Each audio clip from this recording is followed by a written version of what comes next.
here, the 1967 All-Ireland champions from County Kilkenny are playing a team of New York stars from County Manhattan, Bronx, and thereabouts.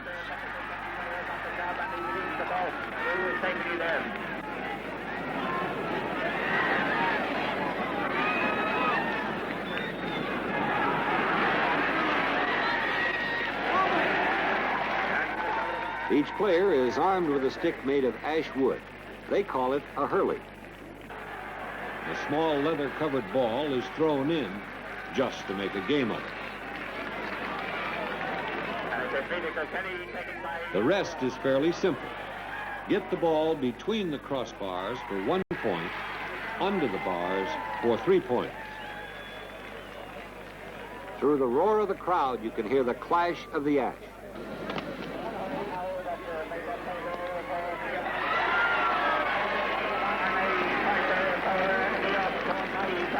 There are few other rules, and no timeout.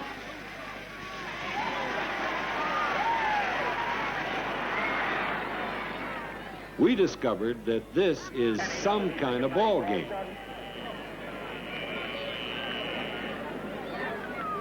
With the final score, Kilkenny 22 and the New York Stars 20, let's talk to the captains.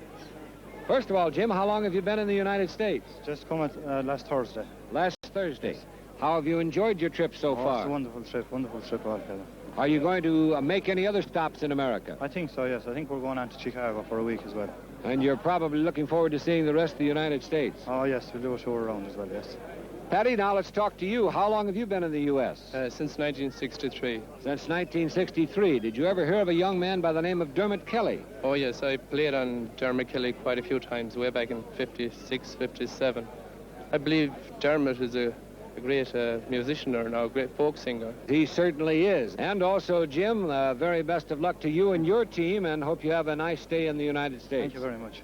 And they said it just right, because this is Discoverama.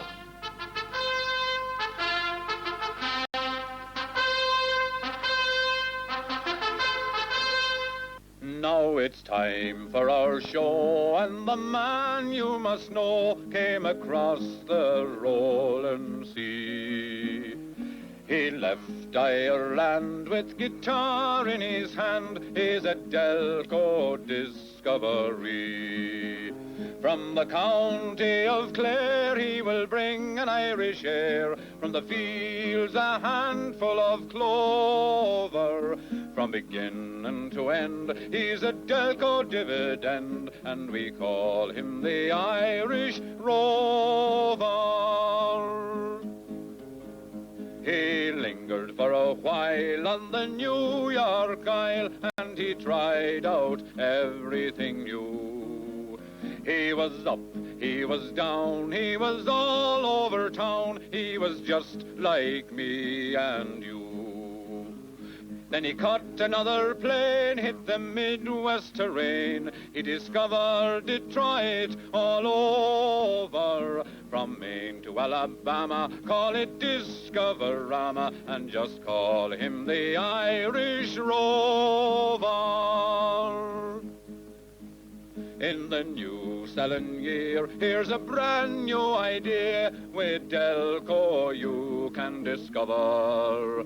There's 100 different ways to merchandise your bays. Be a salesman and not a lover. With wide open eyes you can learn to energize and pleasurizers all over. All the good things to know are part of our show, and they call me the Delco Rover.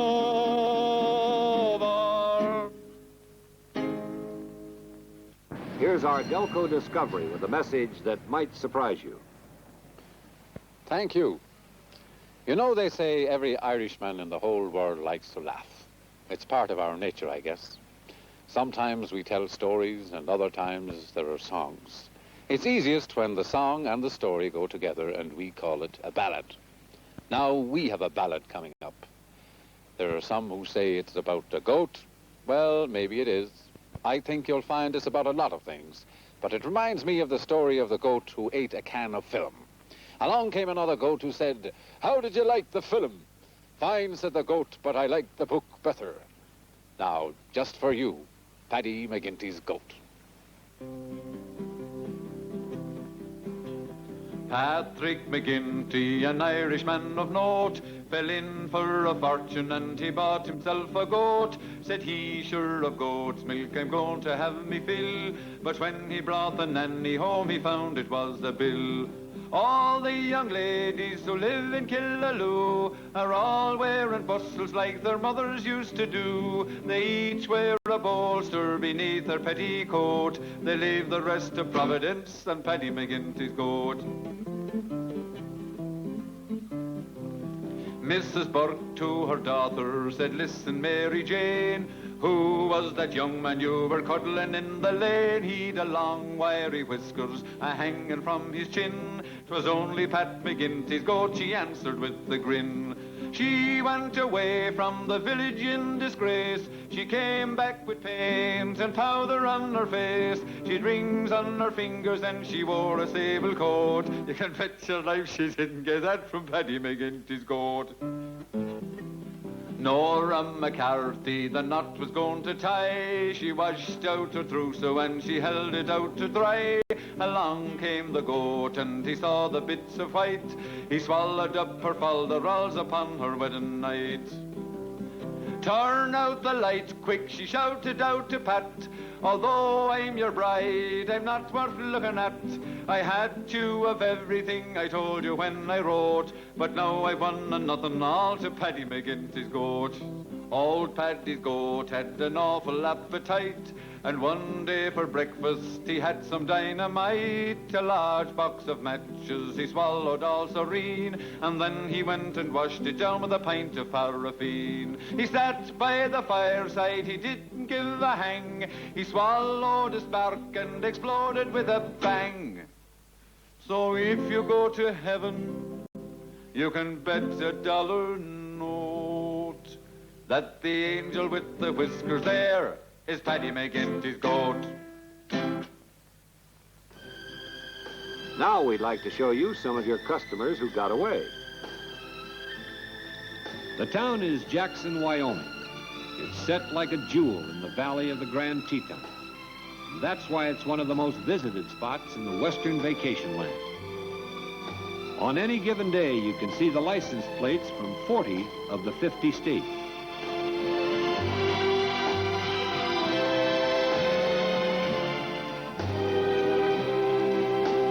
Jackson is a town that likes its visitors, and they put on a real show for them. Early in the morning, the cowpokes will put together a rancher's breakfast of sourdough pancakes. And in the evening, they'll stage a robbery and shooting for the kids.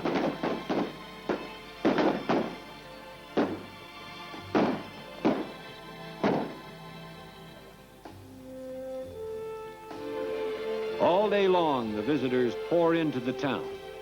There's little doubt that they're on a vacation. They call this the main drag because cars and station wagons are dragging their rear ends as they use and even abuse their automobile. Discovery here in Jackson was fairly obvious. What a place to sell Delco Pleasure Lifts. We had to let the people know what we were up to, so local advertising is pumped up. All day long, the Jackson radio brought this message home to car owners. When you're all loaded up for the trip, chances are you're loaded down too, especially in the rear. If you're pulling a boat, trailer, or a camper, you're really giving that rear suspension a job to do. The rear end may dip, sag, even bump or scrape on inclines or rough roads. But there's one sure way to take care of that situation. Delco Pleasure Lift shock absorbers. Designed especially for varying loads, Delco Pleasure Lifts are air adjustable to give you that extra lift for extra loads. With Pleasure Lifts, all it takes to have a level, more comfortable, safer ride is a little air from any hose at any service station. And that extra air keeps your headlights aimed safely too. Then when the load is removed, you just let out some of the air. Back to normal.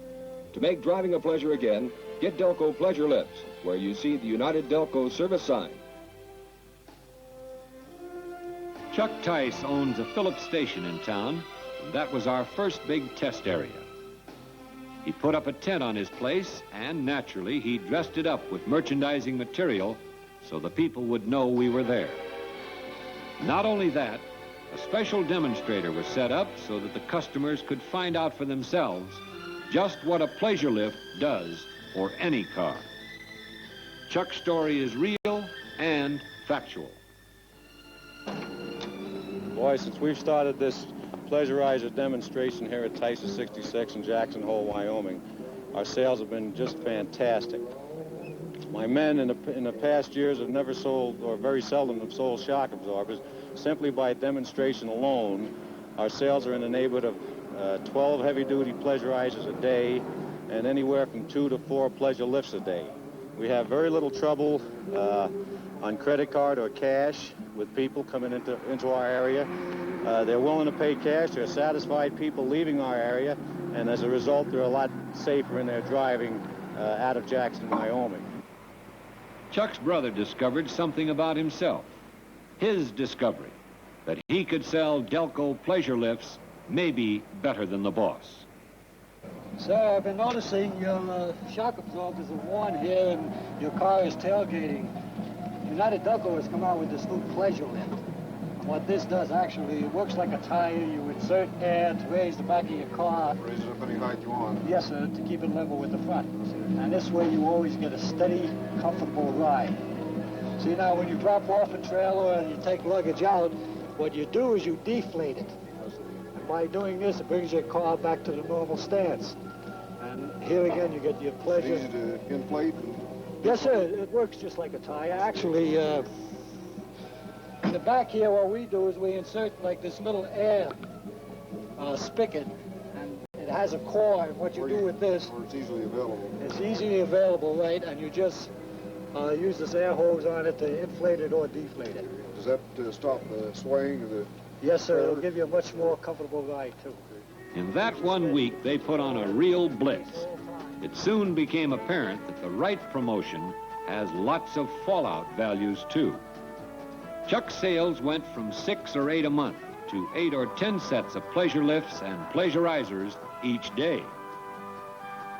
All the other service stations in town soon jumped on the bandwagon, and Jackson became a pleasure lift bonanza town.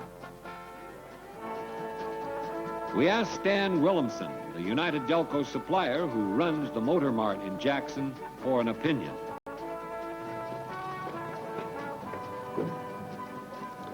For the last 2 weeks here in Jackson Hole, our dealers have been demonstrating the new Delco Pleasure Lift.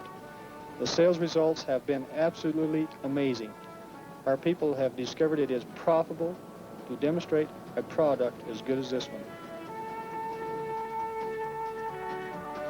Even after the test was over and the demonstrator and special materials were taken down, the sales efforts continued to bring about exceptional results.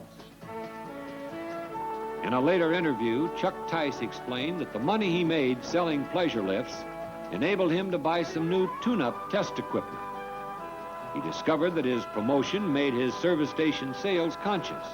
And as he puts it, we're still looking, still asking, still selling. Not just pleasurizers, but all the other United Delco lines as well. The tourist traffic in the town of Jackson has slowed down now that the summer months have passed. But, Chuck says, once you discover how easy it is to sell, it carries through to the other services and other Delco products. There is another discovery we can all make right now. Delco pleasurizers and pleasure lifts are scoring big everywhere in America, and we can prove it to you. John, here are 2 more of those Delco pleasurizers that you needed to finish that rush job. Okay, Jerry, thank you very much for the service. Jerry, these pleasurizers, Delco pleasurizers, one of the best things that has happened to our business. We just about increased our business just about 10 times. And here at our seashell station here on Long Island, we have 2 stations, one up the street, one here, and we save the flaps, and the stations are actually in competition with each other. In the area here, we have a lot of boat enthusiasts, which are the pleasure lifts are just a great item for these boats. They just come over and give it a shot of air, and there it is just in the air. Well, have you installed these pleasure lifts on your own vehicles? Yes, we have. This is one of our sales features. We had installed a set on a station wagon, and we use it for demonstration here at the station. Well, what is your overall impression, then, of this new Delco Pleasurizer? I just think they're just great. It's just about the best thing that has happened to this industry.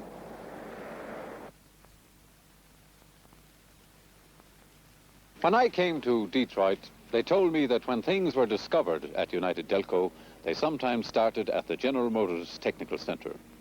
It's true, too, in a very literal sense. I was astounded and amazed at the research, the testing, the advanced engineering, the styling, well, everything they do there is way out front. The scientists and technicians are frontline troops in a war against complacency. I think you call it innovation. I can't help but think that they have a little rebellion in their nature. To discover you need a certain quality, you have to say to yourself, I will do things differently. I will find something new. We went to the GM Tech Center to sing about Dr. Johnson. He was an English doctor who drove a motor car when they were scarce. They're still scarce in Ireland. But I think you'll find the story interesting. Now, the way we tell it, well, that's discovery, and make the most of it. 'Twas down at Brannigan's Corner one morning night it's stray. I met a fellow rebel, and to me he did say, we've orders from the captain to assemble at Dunbar, but how are we to get there without the motor car? Oh, Barney dear, be of good cheer, I'll tell you what we'll do. We'll send a wire to Johnson, and he will meet us too. We'll send a wire to Johnson to meet us at Stranraer, and we'll give the boys a jolly good ride in Johnson's motor car. When Dr. Johnson got the news, he soon put on his shoes. He said, this is an urgent case, there is no time to lose. He then put on his castor hat and on his breast a star. You could hear the din all through Glenfin of Johnson's motor car. But when he got to the railway bridge, the rebels he saw there, Johnson knew the game was up, for at him they did stare. He said, I have a permit to travel near and far. To hell with your English permit, boy, we want your motor car. What will my loyal brethren think when they hear the news? My car, it has been commandeered by the rebels at Dunluce. We'll give you a receipt for it, all signed by Captain Barr. And when Ireland gets her freedom, by you'll get your motor car. Well, we put that car in motion and filled it to the brim with guns and bayonets shining that made old Johnson grim. And Barney hoisted a Sinn Féin flag, and it fluttered like a star. And we gave 3 cheers for the IRA and Johnson's motor car.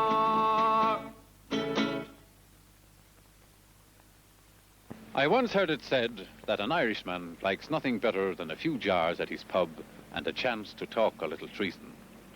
Maybe I should explain. In Ireland, a pub is what you call a bar or lounge or sometimes a saloon. Do I have to explain a few jars? Oh, yes, sometimes I do, but only to my wife. Talking a little treason. Well, since Ireland won her freedom in 1916, it's mostly been talk. During the anniversary of that year in 1966, some Irishmen felt the need to express themselves a little more strongly. Consequently, an historic statue of the English Admiral Lord Nelson was blown up in the middle of the night. Some people in Dublin say the Irish put their first man into space. One thing we know for certain, Lord Nelson was gone forever. The pillar he stood on was blown up the next day for safety's sake. I had to write a song about it. Join me and my friends, if you like. Russia has big bombs and China has two. The US has rockets and spaceships a few. Explosions in Ireland are now nothing new since Nelson went up in his glory. His head is in England, his heart is in Clare, his legs in Killarney, his toes everywhere. Sure Dublin's fair city, it looks mighty queer since Nelson went up in his glory. Some say it was a Frenchman and some say a Jap, and others they say it was an IRA chap. Whoever it was, sure it made a fine clap and sent Nelson up in his glory. His head is in England, his heart is in Clare, his legs in Killarney, his toes everywhere. Sure Dublin's fair city, it looks mighty queer since Nelson went up in his glory. In New York and Paris, Bangkok and Shanghai, they know that the sailor went up in the sky. But no one will know till the day that they die who sent Nelson up in his glory. His head is in England, his heart is in Clare, his legs in Killarney, his toes everywhere. Sure Dublin's fair city, it looks mighty queer since Nelson went up in his glory. Come all ye exploders of powder and gas, beware of destruction for some time, alas. The charge will misfire and you'll land on the grass and go up in glory like Nelson. His head is in England, his heart is in Clare, his legs in Killarney, his toes everywhere. Sure Dublin's fair city, it looks mighty queer since Nelson went up in his glory.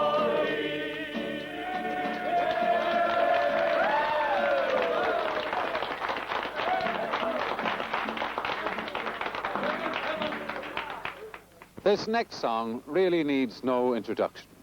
It was written by Percy French, who wrote many great Irish ballads. If you were to take it literally, you might say it's about an Irishman away from his home. I don't think of it that way. To me, the song is about every man who wants to rediscover the beauty of his own life. No matter where you come from, there is something in it for you. Every American can find himself, and the beauty of his country emerges in the simple story of Paddy Riley.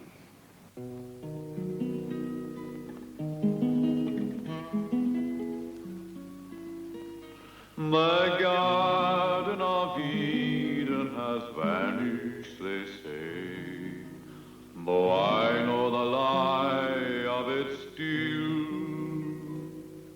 Just turn to the left at the bridge of Finney and stop when halfway to Coot Hill. 'Tis there you will find it, I know sure enough, when whispers come over the sea. Come back, Paddy Riley, to Bally James Duff. Come home, Paddy Riley, to me. Oh, my mother, she told me the day I was born, the day that I first saw the light. I looked down the street on that very first morn and gave a great crow of delight. Now most newborn babies are born in a huff and start with a horrible squall. But I knew I was born in Bally and that's why I smiled on them all. The baby's a man now, he's tall, worn and tough, still whispers come over the sea. Come back, Paddy Riley, to Bally James Dove. Come home, Paddy Riley, to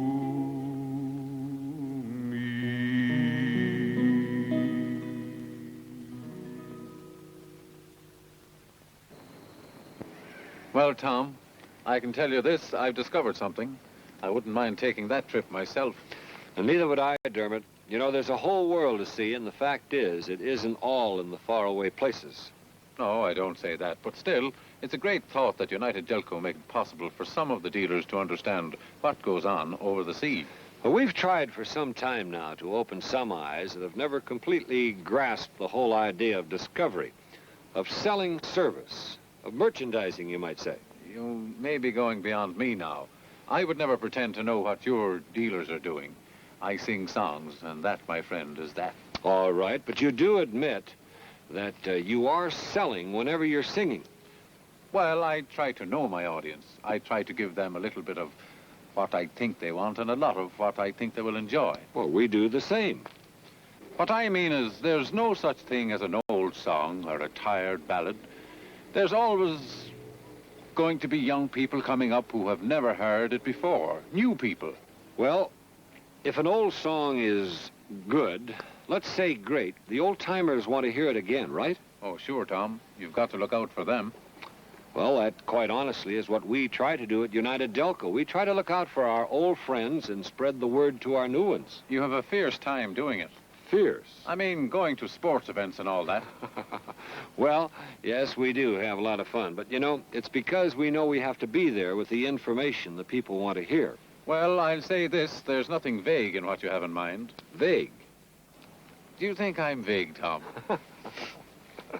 I've been accused of that. Well, maybe you are. Perhaps a little compared to us. We are quite specific. We have to make every discovery clean cut. We have definite names like Delco Energizer. And the Pleasurizer. And they both do remarkably well. Have they? Yes, indeedy. You know, we think that everything that happens in the service business is discovery. All of us, including our friends out there, are just beginning to understand what's ahead. Tom, I think of discovery as a kind of thing of the heart. Something that happens to a man, all to himself. An opening out, you might say. Well, I guess we might call you a discovery. You hit the nail on the head. Well, I hope we've had some laughs together. Maybe you should discover your own self. Tom, I think that's everything you had in mind. You want each man to recognize his own people, his own business, and his own potential. Well, that's the way it is. And that's the way it's going to be, Tom. I'll sing you a song from the old country. Well, let's say this has been a full day of discovery. Will you come to the bower or the free and boundless ocean, where stupendous waves roll in thunder and emotion, where the mermaids are seen and the fierce tempest gathers to loved air and the green, the dear land of our fathers? Will you come? Will you come to the bower?